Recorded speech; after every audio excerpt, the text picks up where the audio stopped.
Okay, thank you very much for coming today. My name is Sinead Sheehan. I'm an activist with Future Proof Clare and I'm also a lecturer at the University of Galway. I really want to welcome you all today, and a word to the politicians, any of the opposition politicians or of the government politicians. You're also very welcome, and we will have a discussion at the end to you can ask questions after we each have a word, if that's okay. We are the Shannon LNG Coalition, and we're supported by Shliala, who have kindly paid for this room today. We're supported by Love Leitrim, by Safety Before LNG, Fossil Fuel Non-Proliferation Treaty, Friends of the Earth, Future Generations Kerry, Uplift, Lamp for Mana, Extinction Rebellion, Not Here, Not Anywhere, and others too. So we are a group, a lot of people. We are representing quite a lot of people here, not just ourselves. The reason we do this, again, it isn't for ourselves. It's because we all care about the future, and we all see that there's something really unjust happening in Ireland right now, and we want to do something about it. We believe that Shannon LNG it's not climate justice, it's not environmental justice, and it isn't energy justice. So you'll hear about who this development really is for. It's not for energy security for households. It's not for nursing homes. It's not for hospitals. It's like some government members would lead you to believe. This LNG terminal is only necessary for big tech. The George Orwell 1984 nightmare coming true. This frack gas will come from America to fill American-owned gas-guzzling data centres who host dark data used in military operations, privacy violations, and spread disinformation and misinformation to the end. So when we speak the truth, it's hard to know. The online noise is so loud, it's hard to hear us, but we will make ourselves heard. We will speak about the role of US politics, the toxic relationship that we have with the American abuser. We will speak about the decisions and the influence that America has on Ireland's energy policy. And you'll hear about what building an LNG terminal means for the Shannon Estuary, for Kerry, for the fracking ban that some activists here were involved in bringing about in 2017. And then you can ask questions and you can comment. So I will introduce each of our speakers. We'll only speak for 5 minutes each. We'll have Thomas from Extinction Rebellion, Owen Harris from Future Generations Kerry. We'll have Angela from Not Here, Not Anywhere, Diane Little. We'll have Rosie from Friends of the Earth, Brian from Uplift, and Councillor Eddie Mitchell. Okay, so we will start first with Thomas. Hello, my name is Thomas Morelli. I'm a member of Extinction Rebellion Ireland. The climate crisis is a very serious problem. It is a threat to billions of people, and what's really worrying is that there is no sign that this problem is being solved. The greenhouse gas emissions which are causing the climate crisis, the rate of those greenhouse gas emissions continues to rise and rise. And that's why it sickens me when I hear people saying, oh, Shannon LNG will supply us with LNG or liquefied natural gas. No, this cunning claim makes me sick. This claim is based on the fact that when LNG is burned, it releases less greenhouse gases than what is released when coal is burned. But that is very, very irrelevant because the overall usage of LNG emits far more greenhouse gas than the overall usage of coal, because the people who claim LNG is cleaner, they are ignoring that when we cool LNG, when we transport LNG, when we store LNG, that all has greenhouse gas emissions. And as a result, a study was made on how much more than coal LNG emits overall, and it's about 33% more, and that figure doesn't take into account the additional emissions that would come from using LNG if that LNG is fracked. And make no mistake, if Shannon LNG is built, it will no doubt be importing fracked gas. New Fortress Energy, the company that wants Shannon LNG built, is a company that gets all its gas from fracking. So, fracking is a very dangerous way of extracting gas from the earth. And when this gas is extracted from the earth, not all of it is even captured for usage. It just floats up into the air, and that there is greenhouse gas emissions contributing to the climate crisis. So, building Shannon LNG would just lock us into using fracked gas for decades, and this is a worse fossil fuel than the fossil fuels that we are currently using. So it's clearly a step in the wrong direction. This is not a transition fuel. And what's also a real problem, going back to the fact that this would definitely be fracked gas contains radioactive materials that can cause lung cancer. So people who will be living near this Shannon LNG terminal could be in serious danger of developing any of these health problems. So I'd like to finish by saying that building this Shannon LNG terminal, it's just not for the best, for the reasons that I've talked about and for the reasons that the other people here today will be talking about soon. We just really cannot afford to let this go ahead. Thank you. So I'm Angela Deegan with Not Here, Not Anywhere. We're a nationwide grassroots, all volunteer group campaigning to end fossil fuel development in Ireland and the development of any fossil fuel infrastructure. We need, it's reckless for the government to be proposing an LNG terminal when we're in a climate crisis. But the government is also jumping the gun and being reckless in relation to the fact that there's a report that was commissioned by the Department of Energy for Gas Networks Ireland was to do this report, and this report has been completed, and this was at the end of the energy security review. This Gas Networks Ireland report was to look into the option of an LNG terminal as an option to address what is perceived as energy security concerns.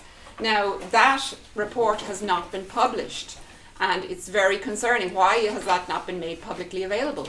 Our group, Not Here, Not Anywhere, we have filed to try and get that report released, and so we're anxiously awaiting that to be released. Apparently, parts of it are going to be redacted, but that needs to be publicly available.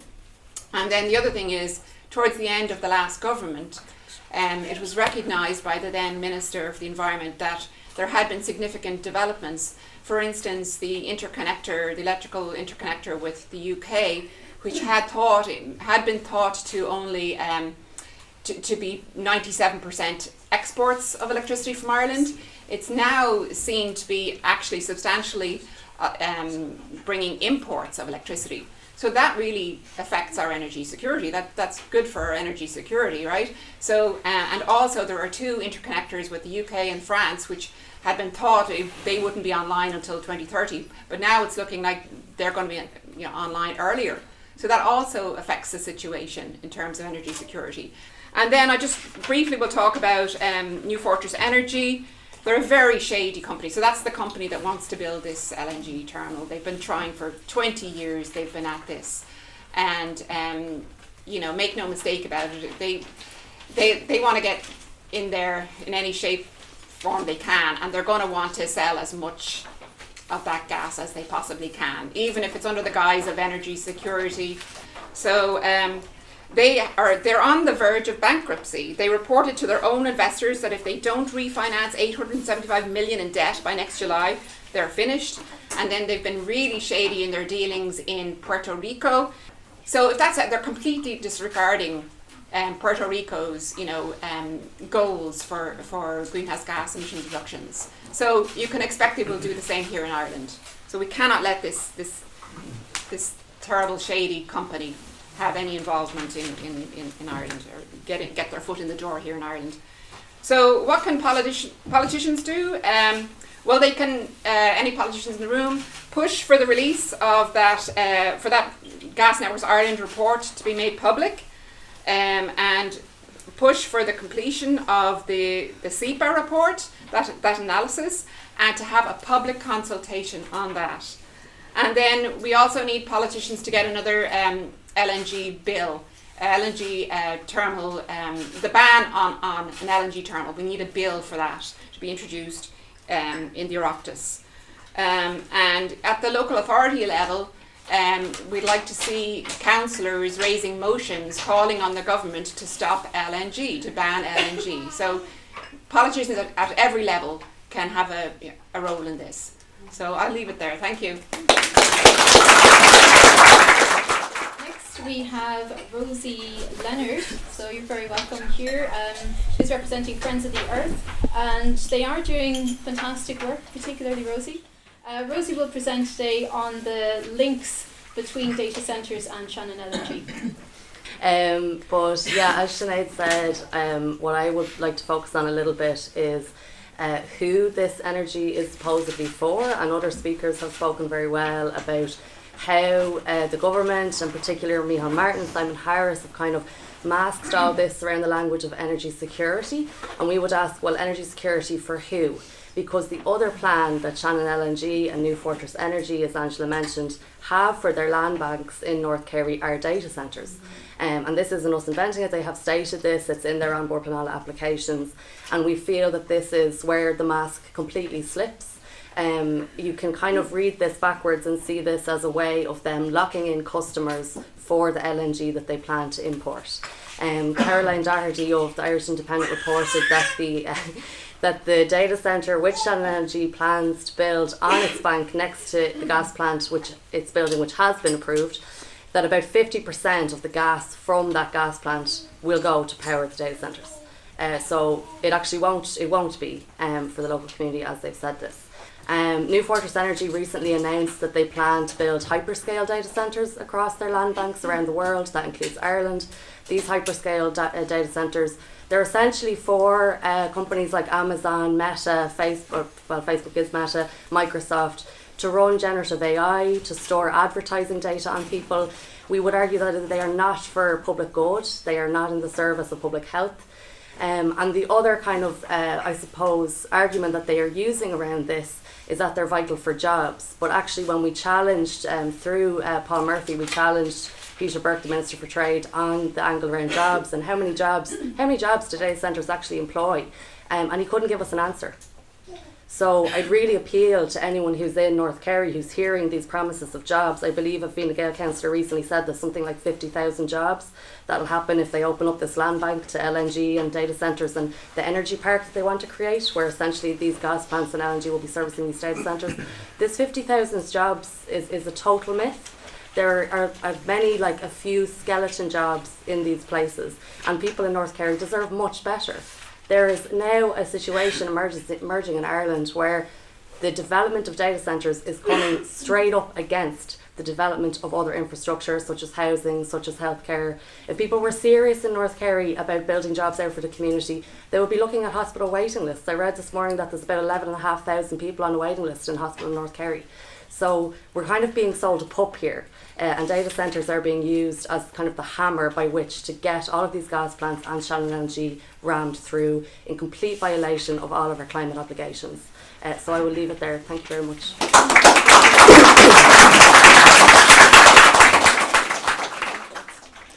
Thanks very much for having us, and thanks for everybody for turning up today. So I'm speaking on behalf of Uplift. We're a community of over 350,000 members all around the island of Ireland. And quite frankly, we cannot afford LNG in Ireland. About 2 weeks ago, the Fiscal Advisory Council released a report that said that if we are to miss our climate targets, it could cost us up to €26 billion. This is much more than the government surplus. This is more than twice the Apple tax money. This is an enormous figure. We do not have that money. LNG will cost us money. Missing our climate targets will cost us money. And this is a cost that will be borne by the Irish public. We will lose money in investment in things like public health, housing and critical infrastructure. Also that the profits of small fossil fuel bosses can be made enlarged at our expense. LNG is one of the most expensive fossil fuels.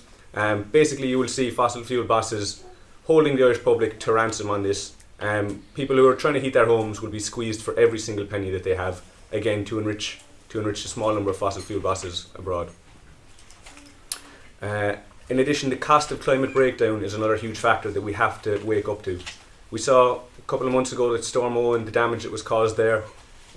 As climate change worsens and as we fail to deal with climate change, as the oceans warm up, more and more storms and more stronger hurricanes will make their way across the Atlantic to Ireland, and it will be ordinary people who are left to pick up the pieces and will have to pay those costs at the end of the day. Finally, just to touch on the point around data centres, we know from an earnings call in 2019 that Wes Eden said to his investors that they would be creating an LNG terminal to supply, a US LNG terminal supplying US gas to US data centres in Ireland. They have this thing all sewn up. It's a shell game for them, and we're just being used as a puppet in the process. Data centre companies, fossil gas generators and Shannon LNG will be offered what are known as capacity subsidies. This is where the Irish government is paying them just to have capacity available, which means not only are we going to pay them through the nose for the high prices of gas that we use, we're also going to be paying them for the energy that they have that we don't use. So they're making money either way. Whether they sell the gas or not, we're going to be paying them. This is a cash grab, plain and simple. We cannot afford LNG. Thank you very much. Next speaker is Diane. Diane Little has joined us today from Fermanagh. Diane was very involved in the anti-fracking campaign in Fermanagh and other Ulster counties. Thank you very much for asking me to come down and say a few words on this situation. I'm also, I think at the moment, probably one of the most important things that I can say to you today is that I'm doing a Masters in Global Inequality in Queen's University in Belfast, and this last module I've been studying extremism across the world and the rise of the far right. In particular, in that regard, we're looking at what's happening in the US at the moment, and what we're seeing in the US is a lot of violations of free speech, even curtailing education, women's reproductive rights being curtailed, LGBT rights, demonising minorities and torture. And where does that actually leave us? We're with an administration at the moment that is denying climate change. Trump is calling climate change a hoax. He's rolling back regulations. He's boosting, the fossil fuel industry by rolling back those regulations. He's pulled the US out of the climate agreement, and he's repealed, clean water rules. So wouldn't that be an absolute disaster if somebody from that administration was making policy for Ireland? So that is a very serious situation. When you see what's happening in the US, it's very clear now that the interest of a small number of billionaires are in control in making US policy. And from where I'm standing and what I'm watching, that's now what's happening in Ireland. And this breaches non-intervention principles, Article 2 of the UN Charter. It breaches Ireland's constitutional autonomy, the right to making our own or your own policy and law without external influence. EU laws that prohibit that external influence.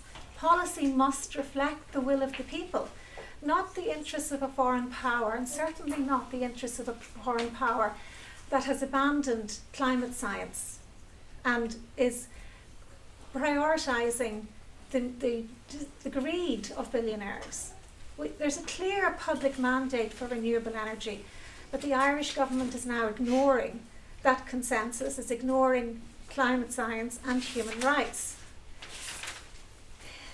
What is also being ignored, and like I have spent 10 years in Fermanagh coordinating with groups in the south and groups in the north to protect our community from fracking. And in the course of that, we did a big piece of work with the Irish Centre for Human Rights. And what they found when they looked at what was happening to the people where fracking was happening was their rights to life, their rights to health, to water, to food, to housing, to information, to participation, the right to a clean, safe, healthy, sustainable environment. They were all compromised. You're also ignoring all the human rights violations that will arise as a result of climate change. When populations are displaced, when you have increased migration, their rights to life, to health, to housing, to food, to water, and you have a disproportionate impact on women and children. And again, we see all of this as having a disproportionate impact on women because of the impacts on reproductive health of women, and when women are displaced by climate change. So we know this is a very serious situation, because also not only can we not be exploiting the communities where the fracking is happening and their human rights, while our communities are being protected in fracking bans, for the interests of a US administration such as it is at the moment. But we need to consider the people where this is coming from, because we have such a strong relationship with them because of the years that they helped us. These people who we are asking for protection for now, where the frack gas is coming from, they helped our community, they helped protect our community. Their doctors spoke to us. We have close relationships with that community now, and we're absolutely disgusted now that they will be exploited for this. But most of all, we must have democracy, and I think that you really need to be thinking about who's actually in control here. Who is making your energy policy? Because it seems like it is this US administration who don't even accept that there is such a thing as climate change. So I think you're in a lot of trouble.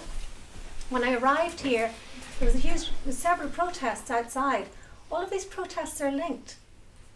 We have to recognise the shared interest here, and we have to join the campaigns, and we have to join campaigns together, and we have to absolutely stop this, because if we do not stop this, if we do not stop the US making policy in Ireland, then where does that end? I'm telling you, it doesn't end well. Thank you. Our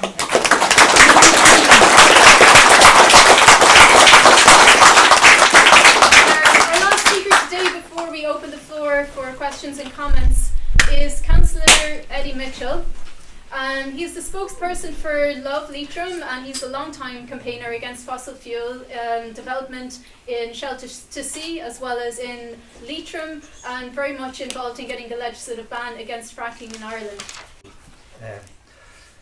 So I think that we're only coming to terms really with what happened in the last few weeks. Like what happened in the last few weeks didn't start in the last few weeks. It did start, as Owen said, in 2023, when we had this pressure on the Irish government, and when the Irish government must have broken and accepted that they wanted to feed this future demand. When the American ambassador made that argument that we needed to that the American companies here were very worried about future energy demand. So like when we have the conversation about energy security, it's not energy security the way it's been talked about. What this means is that the Irish government have decided to walk away from climate mitigation. Literally walk away. That's the point in which we're at. So and that's amazing, because that's a turning point.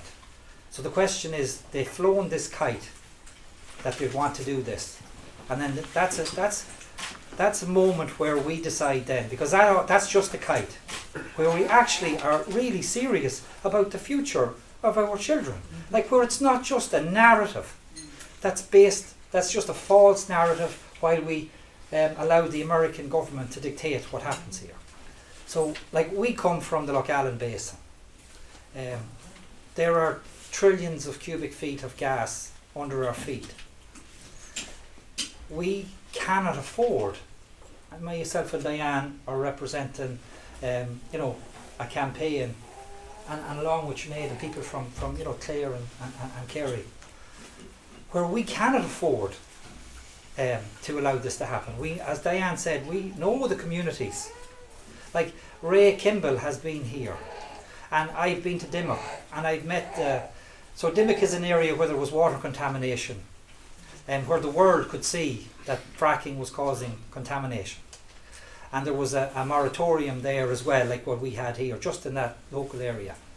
And there were 26 families affected by that. Now Ray has had 7 cancer surgeries at this stage, and he's down now to 2 or 3 families that are left fighting that battle. They have died. They have signed non-disclosure agreements to try and get medical help.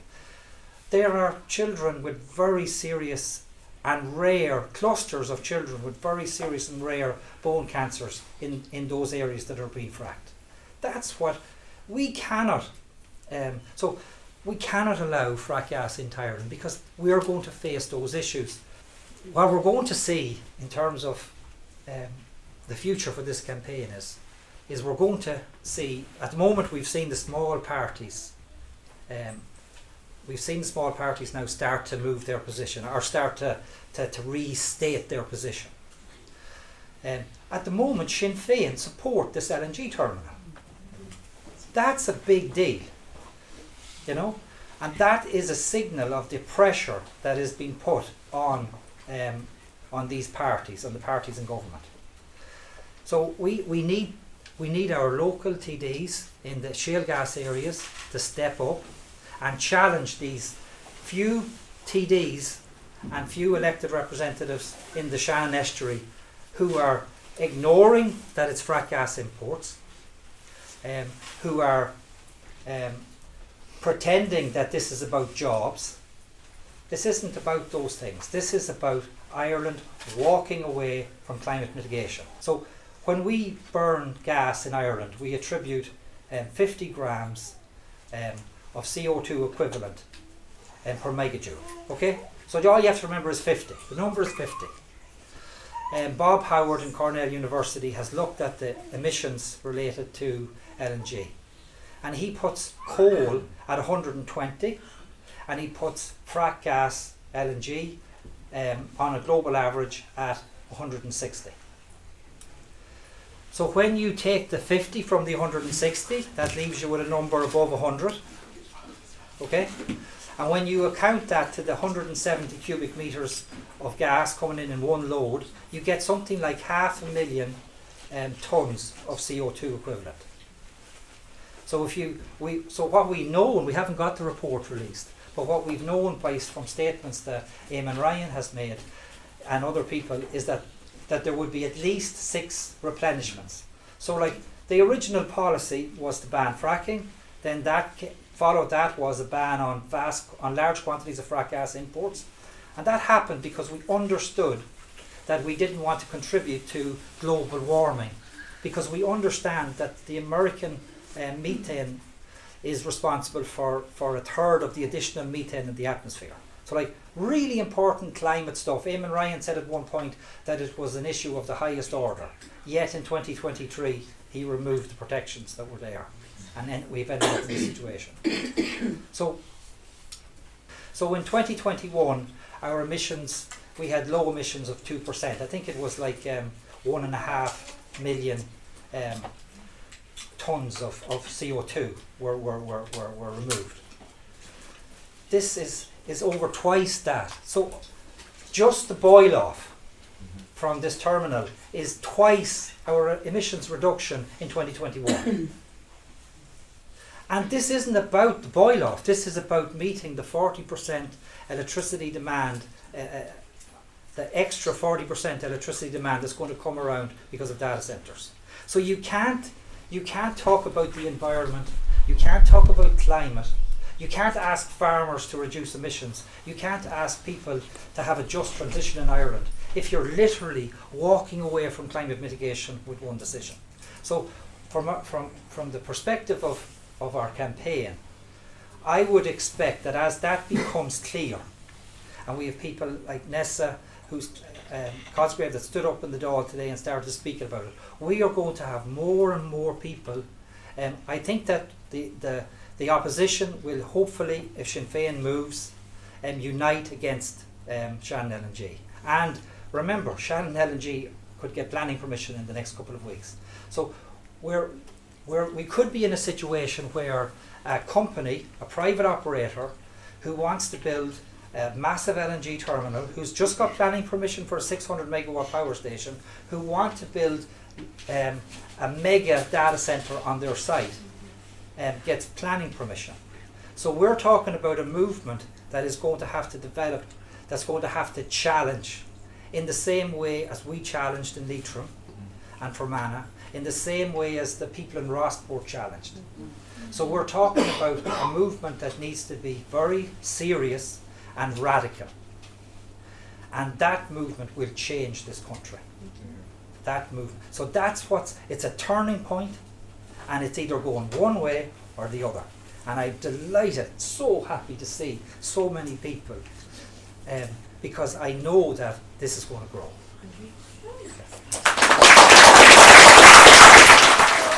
Do we have any questions? One of the areas I have a problem with is the way we're selling Ireland. In the past, we've sold Ireland that we have a highly educated workforce. They work for a wage that doesn't even keep up with the cost of living. We give you an IDA plant, we give you 10 years tax free, and now we've added in the data centres. So what we are is we are a scapegoat for these multinationals to make high profits out of here. And we have, as was stated there earlier, we have an LNG plant that's loss making. What our politicians are actually saying, look, come to Ireland, the taxpayers of Ireland will bail you out, you'll be in profit, and once, this is the type of politics, and it's ruthless politics, and it's not given a very good future for the people of Ireland. So our politicians need to understand they're there to represent the people of Ireland, they're there in the interests of the people of Ireland, and we need to make Ireland a country that we can live in and get on. This is not a tax haven or a profit-making country that we're all there, and this company being loss-making, I don't want this to be another RT that the taxpayers will have to bail this out year after year, and we need this company. We need to start to get to grips of this country. We're losing control of this country, and the multinationals outside this country are controlling our politicians, and our politicians need to stand up, and they're there to represent the people of Ireland. Paul Murphy, Dual for Profit. Thanks a million, and sorry I was late over dealing with Rouse and the Dáil. I think Aid summed it up in terms of they're walking away from climate mitigation. Like, that is exactly what they're doing. The last government paid lip service to our targets, to our legal obligations. This government just all the way down the line is abandoning any commitment to it. Like, you raise climate in there now, they don't even say, well yes, but we have to do it in a balanced way. They really just respond with AI good, more data centres good, LNG good, more roads good. I mean, they really don't care. That is their line. And what happened yesterday in the Dáil, what happened today in the Dáil, is also about preparing to push through unpopular measures. Not just in terms of climate, in terms of housing, more measures that will make the housing crisis worse, but enrich developers and landlords. In terms of neutrality, tearing up the triple lock, but also on climate. I mean, they're determined to just be able to ram things through in there. And I think there are consequences for us then, which is that we're unlikely to beat them in there. That's the truth. We have to beat them out here, exactly like you are saying. Like, they're going to go with this. You know, the policy decisions and so on, and Bord Pleanála gets the vibe, they know what they're doing, they're going to get permission for all of this. Commercial, as well as the so-called semi-state, so-called reserve, they are going to go for all of this. And therefore we need to stop them. And I think we need to have a discussion strategically about the lessons of Rossport. I was heavily involved in Rossport, and obviously we ultimately lost on Rossport. And I think there's really big positives that we will need to repeat in terms of attempting to physically prevent the construction of LNG and becoming like we had with the Solidarity Camp, it becoming a centre point. People come down, big days of action. We physically try and prevent them, but also we need to try and have broader societal support and mobilisation. Like, we never really cracked the nut in terms of saying this is a trade union issue, this is a broader issue, we need big mobilisations on the streets in Dublin and elsewhere to bring the pressure to bear. And I think there's like a strategic challenge to us in terms of how can we build a movement that can actually win, because I agree, this is about, are we just going in the direction of Trump and so on and abandon everything, or are we going to try and hold the line and do what's necessary in terms of our children? Thanks, Bob. So I'm actually here in a personal capacity today, and that is because I'm from Limerick. So it's not just a Kerry issue, it's the Shannon Estuary. I'm going to offer a strategic statement first, and then I will have a question, so sorry for doing the statement followed by question thing. This is an email from Eamon Ryan, leader of the Green Party, that was sent to Green Party councillors on the 22nd of October 2019. Dear colleagues, I'm writing with regard to the possible removal of the proposed Shannon LNG terminal from the European Union Projects of Common Interest list. Following questions of European Commission officials by Kieran Koff in Brussels last week, it became apparent the government could remove the Shannon LNG terminal from the approved list by the 23rd of October. Myself and Catherine will be raising the issue in the Dáil today, asking for the government to do just that, and we will continue to look at how the project can be stopped, even if it remains on the list. I know that Kieran and Grace will be doing the same from within the European Parliament. The fundamental point is clear. We think the development of our indigenous renewable power supplies is the best way for our future energy security, and we have to play our part in trying to stop the development of shale or fracked oil and gas resources in order to meet our global climate targets. It has been suggested that we should make the removal of the project from the list an immediate red line issue, and that we would refuse to consider entering into government with Fine Gael if they do not remove it tomorrow. I am concerned that this presupposes that we'll be getting support of the electorate, and I do not believe that such a negotiating strategy would work out well. We have a massive challenge in meeting the climate and biodiversity crisis we face, and I think of so many red line changes that need to take place if we are to achieve the just transition we seek to advance. Keeping fossil fuels in the ground is right up there at the top of our list, but I think we will achieve a lot more when we negotiate in a collective and coordinated way. As was mentioned at our Thinking in Cork, we want to develop a wider Green New Deal, which reflects our manifesto and highlights some of the most important and achievable aims we want to see delivered in both local and national government. I'm sure that stopping the LNG terminal is something we all agree on, but we should also consider all the other actions or social goals we might want to prioritise in this process. Now, the last government that the Green Party was in set the scene for the worst homelessness crisis that happened in the history of this state. So in terms of social goals, I don't think that we got very far there. And my question to the panel, actually the room, are there any members of the Green Party in here? Yeah. Yes. Get out. Get out. You're not Sorry, I'm sorry, but actually everybody's welcome, Lorna, you so I'm sorry. sold out Okay, this Lorna. entire campaign Lorna. back in 2019. Yeah. Let's actually be a little bit fucking strategic about this. Yeah. And the Green Party and various other members of that organisation, they sold the campaign out very bloody early on. I'm not So even disagreeing. I'm not saying, Lorna, I'm not disagreeing with you, but you're not welcome here. I'm sorry. No, you but don't they get to are- say that, sorry. I'm a former member of the Green Party. I was elected as Green Party councillor, so actually I can say You that. can say that I'm you sorry, aren't, yeah. time for the environmental movement in this country to get a bit real about actually doing something. that's They not sold what us out this on is about. Rossport, they sold us out Tara, and they've sold us out on this LNG terminal that is now going in the estuary of the river that runs through the county that I live in. Yeah, that's very nice. Thank you very much for speaking on that, and it's very good to have your intervention, and it's important for everybody to be able to participate. My question is, I guess, more around the kind of long-term narrative strategy, and it popped into my head there. Would it be an effective argument to make that if we get these 26 billion euros worth of fines from the EU for missing our climate targets, that America should pay it. Like, is there a mechanism there? Is there a strategic mechanism that could be the Irish taxpayers, Irish or households, yeah. or at least kind of No, sorry, that's would not the way I it be an Very, very effective good point. would it be an effective narrative to kind of like the polluter pays principle sort of thing? Just Does anyone want to answer that question? Yeah, so I don't think that is a realistic prospect, but you're right to raise the point that this 26 billion euro fine that will come our way if we fail to act on climate change, it will be everyone in this room paying that. You will log into your online banking app in a couple of years' time and you will have less money in there, and Wes Edens, the CEO of Newt Forts Energy, will be logging into his online banking app and he will have more money in his pocket.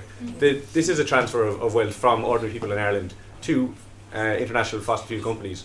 And like we said, there's these capacity subsidies in place that will be charging us through the nose for the energy that we are using and are paying for.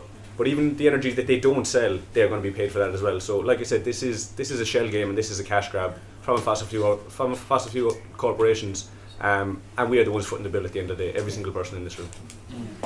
Yeah, hi, I'm Leslie Cosgrove, Labour Party Senator, and I just want to thank you all for giving really clear information from a very, very different perspective. You know, and it's fantastic to have that voice. So I'm a representative in Leitrim, and I brought it up in the Shannon today, and I asked the Minister to come in and meet us today. Just asked him very simple questions. Have they reversed their policy in LNG importation? Can they give us, if so, why? And can they give us the documents that have informed this policy, this change in climate policy? So typically the senior minister didn't come in, and another minister came in, and it was the answers that they gave were it was around energy security. It was about it's going to be temporary. The usual thing that you're getting these answers the same. There was nothing new on it. So I challenged him on that and asked, you know, kind of if. Like I said, you know, kind of said about energy security, this is the way to go about it. Temporary, it's not temporary, it's taken 5 years to build these terminals. But, you know, and he said he will bring those back. But I think we have to work with opposition TDs, and I think that the government TDs, and I think, Eddie, you would see that it was Tony McLaughlin brought in the ban on fracking in Ireland in 2017 with Fine Gael TD. And I think particularly where we are, unfortunately in North Clare, you've got Danny Healy-Rae, who is actually a climate denier completely. But like that, I think we have to work with TDs that are in government to actually, as well. Of course, as well. Everybody. And I think everybody has to come in and introducing it in county councils, like banning the importation of fracked gas in county councils, which you did in Leitrim and we did it in Sligo. And I think.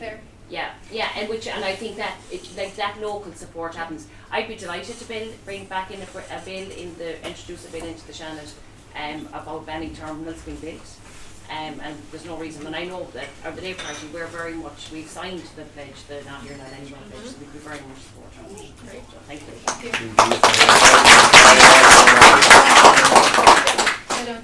Oh yeah, I just wanted to comment about the state-led thing. In the radical climate movement, we always agreed with Danny Healy-Rae and all of those rural independents on one thing, and that's about carbon taxes, that they're a regressive tax on the individual and on the poor mostly. And it's funny to see them then backflipping in government, you know, and as you were saying, we're subsidising energy we don't even use now through these capacity payments. But on the state-led terminal, so the government's current kind of press release is that they want to pay 300 million for this state-owned, they're saying state-owned now, 300 million.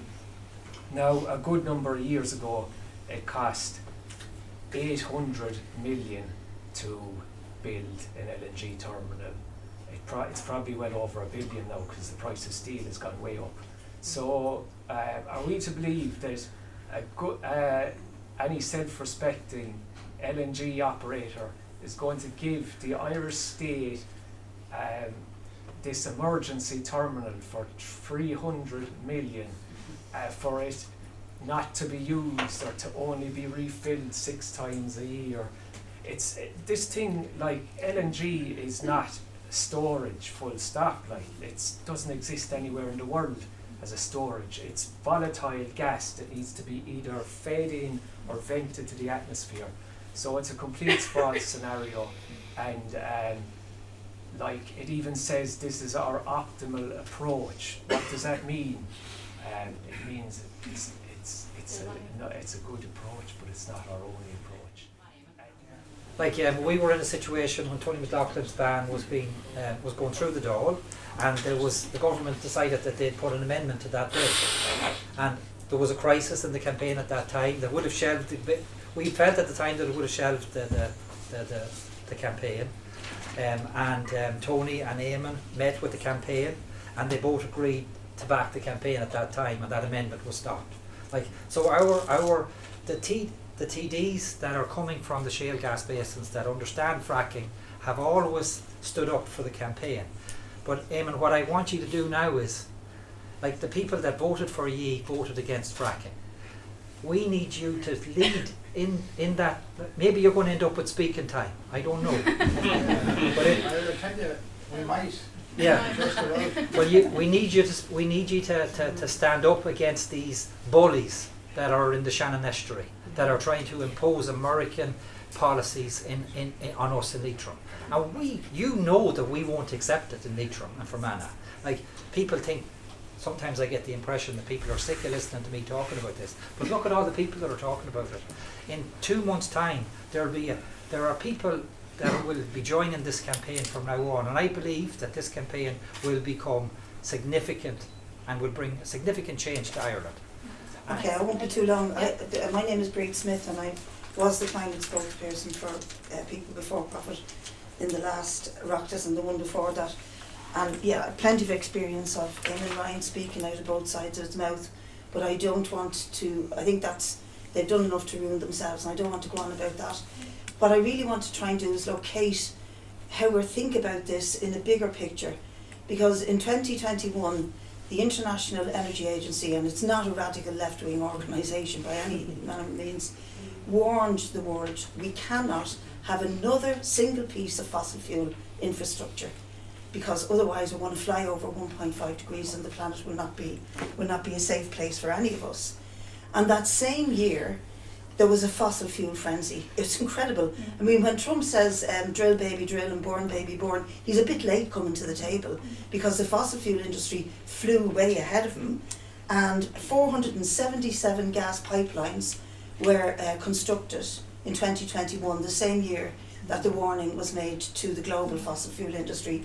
300 LNG terminals, 432 new coal mines, and enough oil pipelines to encircle the circumference of the equator 8 times. So it's an incredible frenzy of let's go for this, let's do it, let's make as much profit as we can. And they have done. They've made vast profits. They've made more profits than they have in 158 years. And they acknowledge that, but they're not stopping. And they're not stopping because what they have achieved now, what the geopolitics that has tilted to the right, as you said, Diane, has achieved, is a world at war. There's 128 wars on in the world at the moment. One of the worst ones being in Gaza. And the global industrial complex is gaining hugely from that. And they're linked like that to the fossil fuel industry. Yes, that's true. So I want to agree very much with what you said at the beginning, that we need to join the dots and have other movements part of this movement. The anti-war movement, the climate movement, and crucially, as Paul said, the trade union movement. Because if we don't connect this with the working class and with workers, we won't make the progress we need to make. And point number 2 on this leaflet is very, very, very relevant to that argument, where it says that the taxpayers will be paying Shannon LNG capacity payments of nearly $500 million. That's very relevant to the argument that we need to make to ordinary working people who are up to there with gas bills and electricity bills, guaranteed to go up and up even more. And this argument is really one that will be one that we can pull in, that strand, which is basically working class people, workers and trade unions, as well as, I really do think, joining the dots is where it's at nowadays. The ruling class have joined the dots. They're out to destroy everything. We need to join the dots and make sure they don't. Perfect.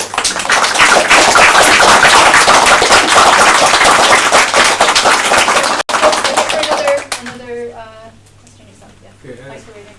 thank you. Christian Volkman is my name. I've been stuck in Ireland since '96 and involved in various climate and environmental initiatives and so on. And I want to say I really appreciate the welcoming and inclusive nature of this gathering, and also the movement building and community building direction this is taking. I'm very much hoping to be part of this. I'm looking forward to it.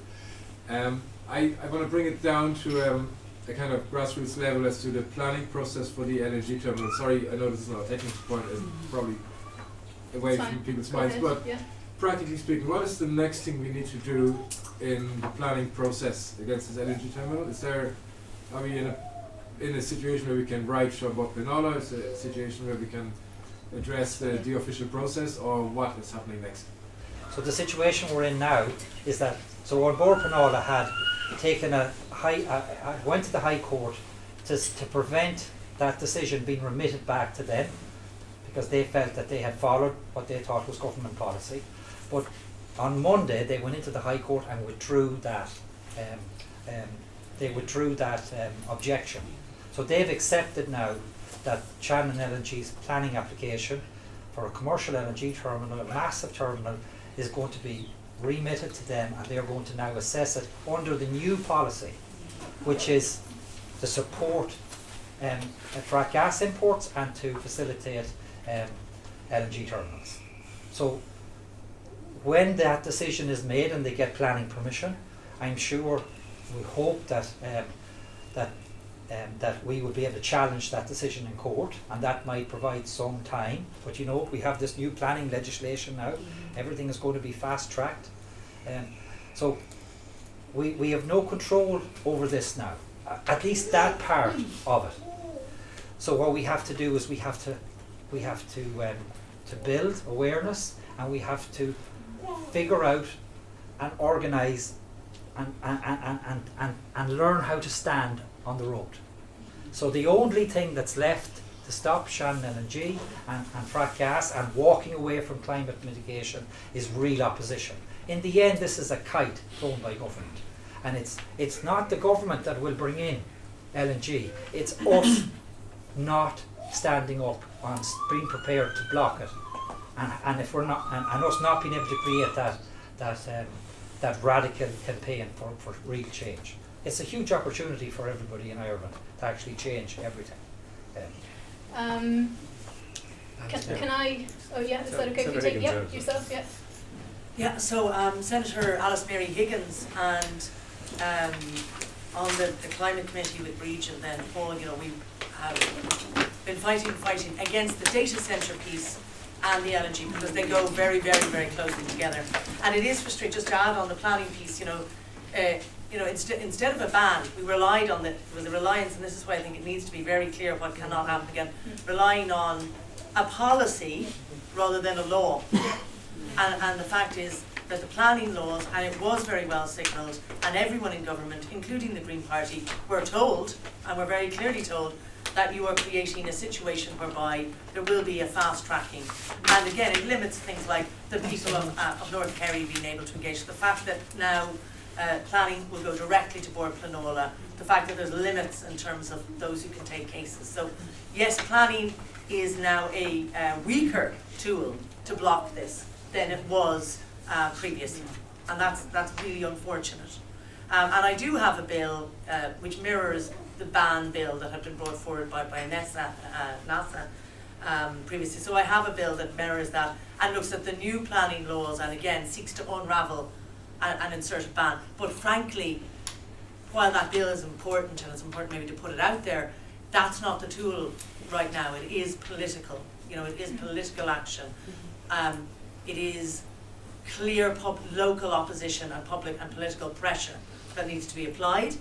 Absolutely, I think there's a role for those tools, and this is where I'm kind of coming in from, maybe learning as well, like building on the strength of things like Shell to Sea, but also combining that with pressure on the inside, and that needs to be not accepting kind of red herrings, which was always a red herring, the idea of a state terminal. Mm-hmm. It was ludicrous that in the window whereby we had an energy review that told us we don't need this for energy security, and we had no active case, no active application, that window was not seized in terms of a ban.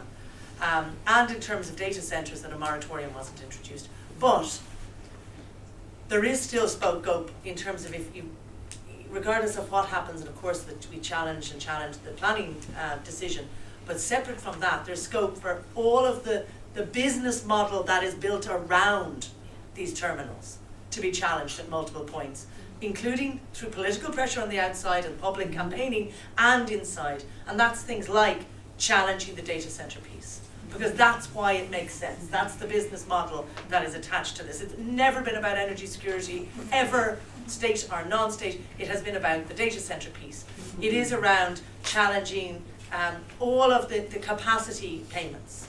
So the plan for the state to basically subsidise indefinitely whether or not this energy is used. It is around those question of gas, and there's of course lots of gas supplies being put into data centres around the country. The question of their own backup terminals, making sure that gets challenged. And I think linking, yes, with the US, which we've done before in terms of the fracking campaign, but also with Europe, because I think they'll tell you this is at a European level, is frankly Europe shouldn't be importing any energy, any fossil fuel energy from the United States once it left the Paris Agreement. Yeah. Like strongly, and I think the environmental movement across Europe needs to push back and say, we can't have a situation where we're taking fossil fuels from a place whereby we have no idea how they'll be measured, the impact won't be assessed, and it will throw off the entire global achievement. So I think there's a common European campaign piece there, and that is going to come in a context, yes, of tariff wars, and Ireland's all afraid. But Europe's going to come to a point where it's going to need some hard lines and some hard pushback in the US. A clear hard pushback will be, we stop taking your energy, your fossil fuel energy. But then just as I say, I don't think the answer is small incremental pieces, but I think we make it as difficult as possible. And I wanted to highlight a tiny example that I think is useful for communicating to people how bad LNG is at a local level. Right now the merchant shipping legislation is going through. And it seems like a minor piece of legislation. It's basically around service vessels, but and they've pitched it as renewable energy, but it includes hydrocarbon industry. So effectively, this is what will set the rules, but also it provides for an exemption from the rules for vessels servicing the hydrocarbon industry. So that's not the LNG tankers, that's the boats that repair them and fix them and everything. But I've been using it in the Shannon as an example to remind people of things like the Whiddy Island disaster, where 50 people died, and in Cork. And I think it's something it's an example of, to remind people how dirty, how dangerous this is going to be at local level. And the fact that actually the laws they're bringing in right now on regulating it, and that little piece of regulating the ships that service it, the boats that service it, that's even weak. That's may instead of shall when it comes to implementing the Safety at Sea Global Convention. So I don't think that's the answer, but I think all of these are excuses to build awareness of how damaging it is and how dangerous it is. And I think it's going to have to be that combination of an inside and outside pressure. I think we can add to it in the Oireachtas, but we certainly can never have the complacency that was shown. And again, frankly, it was very clear when that planning law was going through what it contained, and it should have been blocked at that time, but we move on to the next part. Thanks, Alice.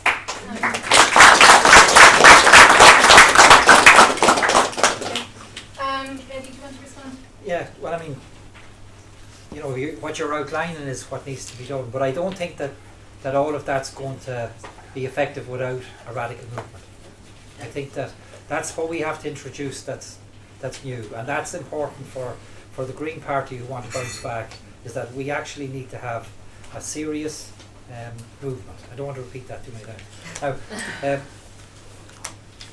and there does need to be acknowledgement of mistakes. I actually think that is important, so that there can be because there's so much confusion, we need to get past all of that, and that. And I do think the planning bill was kind of used as a bit of a distraction in the last minutes. We had major oppositions from a lot of the environmental establishments, and that thing had been written for 4 years, and they weren't saying anything about it for 4 years. And all of a sudden at the last minute it was, you know, and a lot of the stuff in it, you know, was already there in the Strategic Infrastructure Act, you know. Oh no, it was for me, as soon as it came to the Shannon was when I could fight. No, I'm not talking about you, but I'm talking about people in the environmental establishment. We need to stay together, we need to stay connected, we need to kind of be able to communicate with each other, because I think that has been a challenge for us, because we're all volunteers, we don't have much resources, so it is difficult to communicate with chiefs, so this is why we organise this. But this is the reality of campaigning is we're always fighting. Like if we're being honest with each other, we're always going to be, nobody's in control of this campaign, remember? This is a real campaign. You know, the outcomes of this campaign will hopefully based on the best arguments that's coming forward with evidence, and the best strategies that we can come forward with evidence, you know, and that's because we're all operating in the public interest. This isn't political, you know, this is about serious stuff. Everybody here is operating in the public interest. And Dee wanted to talk. Go ahead. I just want to ask a question. I noticed Marion Harkin has come in, she's one of the TDs from North East, from independent TDs, and I wanted to ask Marion, what's your opinion about the LNG terminal and all of the things that we were talking about here as a representative leader? Right, thank you. I represent Sligo, Leitrim and South Donegal. Yes. I've always been, objected to the importation of LNG. That's been my situation. I haven't, unfortunately, because of my duties, not been able to hear what you're saying here today. So I'm happy to answer your question, but it's difficult when you haven't context what people are saying, what's going on. Just one or 2 points. I always have opposed it, and I did before the election. My position hasn't changed. And when I spoke to my colleagues in government, I actually sent that message through to government. Obviously, a different decision was taken. But the truth is, and I heard somebody relate to it briefly here, that decision was actually taken in the last government. And I questioned the then Minister for the Environment, Eamon Ryan, on both policy and the planning. And some people would say planning is a diversion and policy is what matters, but at the end of the day, policy is delivered through plans or what happens. So, look, I think we find ourselves in a situation that's far from ideal. I think some of it we have control over and some of it we don't. I think the energy crisis that occurred in 2021 impacted the energy coming into this country from the UK. There was a time when there was minimal amounts of LNG coming to the UK and therefore coming here. That's no longer the situation. For anybody who looks at that, you'll see the stats. There's still not huge amounts, but it's increasing because the UK is importing since 2022 more and more LNG from the US. That's not something I want to see, it's not something I support, but it's what's happening. So we have to look at energy security and in that context, data centres, all of that. And as part of one of the negotiators in the programme for government, we really did try to ensure that any new data centres, there would be specific recommendations around the data centres themselves and how they would contribute to have the wording here, economic development, but also that they would have efficient grid usage and prioritising waste heat capture for district heating systems and other local uses, and that they would use renewable energy sources, etc. That was the Independents got that in. It's not perfect, it's a million miles from it, but it's better than what was there. So look, I'm here to listen. I know some of the people involved for a long time. I would have worked with Frack Free Clare many years back when I represented Clare in the European Parliament, and I've worked with many of the people in this room.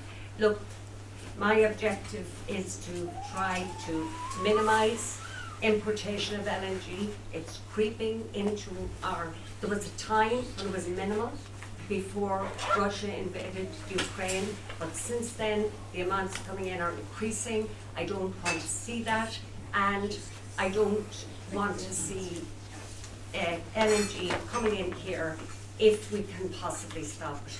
That's my role in government, and that's what I'm trying to do. I'm one person, but I've made my position clear. Thank you, Marion. Marion, I know we said we would finish at 2, but I feel that it's quite important for us to be able to respond. If you wouldn't mind listening, and I really do appreciate your coming and speaking. Is that okay? If we stay just I just say one thing. I have no problem listening. I'm here to listen. Great. But Eddie will also tell you we had a 35-minute conversation. Yeah. Well, it's not just Sorry, Eddie. can I just finish? And then I'd stop. On the phone last week on this, and we've had many conversations over the last few years. So no problem listening. I've always done that. Thank you. So can I just say something because it's Marion's close to me. Yeah, I know. Yeah. Like Marion's at a bit of a disadvantage coming in here after talking for 2 hours. Yeah. Maybe I wouldn't mind if. So Marion, when I spoke to you, you explained to me that somebody had briefed you to say that there was frack gas coming from the pipelines from the UK into Ireland, and we had a bit of a look at that, and I'd love to know who briefed you about that, because that's actually really important in terms of what the real emissions are. Dara, do you want to explain, because you did a lot of work it's just he did a bit of work on the frack gas in the UK pipelines. Sorry, whenever you're ready. Okay, yeah, no, take a seat. Come up here. Come up. I'm sorry, I just wanted to jump in on what Marion said. I did my master's thesis on waste utilisation on data centres, and we were very strong when it came into that. We are working on a bill at the moment for private wire legislation, which will hopefully reduce. You got it into the programme for that. I can understand 100%. I think LNG is an absolute ridiculous thing. It's an interim measure. What party are you with? I'm independent. Okay. The one that's You're in the bad guys. No joking. Yeah, no, listen, but at the end of the day, I studied mechanical engineering, focusing on sustainable energy for 5 years. This is one of the main priorities for me. When you look at private wire legislation and what it did in Denmark and what it did in the UK, it can reduce the overall energy consumption of the country. And when we bring it in, at the moment we have gigawatts of renewable projects waiting for connection because ESB does not have the resource to implement them. If we can bring in private wire legislation for any renewable project below 5 megawatts, it'll speed up, it'll decentralise our grid, and it will, with the energy targets we are facing, I think it will be very, very good. So I'll give you my bill before I put it forward. I'd love to keep in contact with you and to really work with you as well. I'm sorry, Barry, you've come into a meeting. No, I'm sorry, Lorna, excuse me! You didn't organise this meeting, you did, and I'd like to respond, okay? Why are we accepting somebody who's going to absolutely... No, excuse me, we're not accepting. If you just give us a chance to... It's not the Lorna Bogue show, okay? I know. Yeah, okay. So I'd like to respond to that if you don't mind, Lorna. Environmentalists like... Honestly, Lorna, who do you think you are? Honestly, will you calm down? Darryl, we did a bit of work on that stuff for Marion because she asked me about it, and would you maybe, because you ended up doing a lot of the work.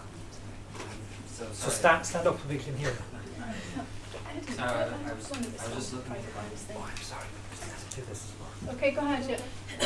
I was just looking at the maps of where the LNG terminals are in Britain. So there's one in the South Wales, and there's I think there's one just the east of England, southeast of England, and then there's a smaller one sort of on the west, I don't think there's much. But anyway, the point is that all the LNG terminals, the majority of all the LNG terminals would have to import all the gas through the pipelines all the way up to things like this around the south of Scotland, and then so they'd have to go through they'd have to go sort of through Wales, kind of through sort of England, kind of past London, up to Scotland, and then through. I don't know. So just what kind of percentage of that actually is fracked gas? I don't know. The volumes indicate that it's impossible for fracked gas from the energy terminals in the UK to come into Ireland, because the gas coming from Norway, the volumes are huge, And we're only But taking a they've small part decreased of it, that. you know, Eddie. Yeah, no, we looked at everything, Mark. Can I say something as Pressure well? can only Sorry, go no, one Sorry, way. please, just let me facilitate. Sorry, excuse me, just let me facilitate if you don't mind. So we do, yeah, no, thank you. So we do want to respond especially to the idea of district heating in the data centres. That's something that you brought up. I mean, the idea of there being fracked gas, currently Ireland importing fracked gas, we contend that. We find that contentious. We have no evidence. You can see in our leaflet, if you go on and you click on the QR code, you'll see that everything we've said is referenced, okay, and you can check it out. Whereas we have no reference, no evidence that there is fracked gas coming into Ireland right now, and we'd like to know. We'd like more transparency. That's one thing. Another thing is in relation to data centres and this idea of district heating. It's absolute greenwash.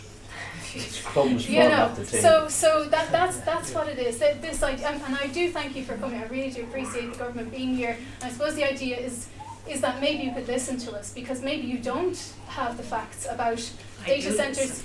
Sorry? I do listen. I know, yes, you said that already. So, so maybe you don't have the facts about the data centres and how much energy they actually use, and how much that Ireland has to pay for those. So we spoke earlier on about capacity payments, that we are now supposed to pay data centres. We already are paying data centres for just for operating. So they don't supply us with electricity. They're not needed for heating. That is not a good use of energy. That is not a good economical way to run a country at all. So I don't know, do you maybe want to come in as well? Yeah, I just want to briefly respond on the data centres, because what we've been calling for in France here is a moratorium until there are much stricter limits in place. And by listening to what our government TDs here today are saying, like you've said in the programme for government, you want the sustainable data centre growth piece. We haven't seen that legislation, and right now it's actually physically impossible for data centres in Ireland to be 24/7 renewably powered. Like, they've outpaced, their growth has outpaced all additional wind energy that has come on stream in Ireland since 2017. So this myth that we can make them sustainable and unlimited, it's a myth. So what we would strongly suggest, France the Earth, is that we need a moratorium in place, and then while you guys work this out about how that's going to actually work in practice, then we can come back to this discussion, because right now data centres are applying for permission all over Ireland for extremely high capacities, like 250 megawatts, and we're seeing this kind of power imbalance happening where, I'll give you one example, and I always use this example but it's really stark, that Meta has bought the entire outputs of solar farms in Ireland in the southeast, in the same regions where about like 70% of households are still using either fossil fuels and the majority are using solid fuels. So if we are to decarbonise for the sake of the people in this country, for the sake of hospitals, public services, transportation, homes, workers, we need to put the brakes on data centres. And I would strongly urge you to consider a moratorium while you work the finer details out, because right now we are getting applications all the time. 21% of our grid is in Ireland, 3% in Europe. And in terms of this government, in terms of this government as well, just that you said that this government, wasn't responsible for, LNG being not banned anymore. The planning permission that it has gone through during the time of this government. The previous government.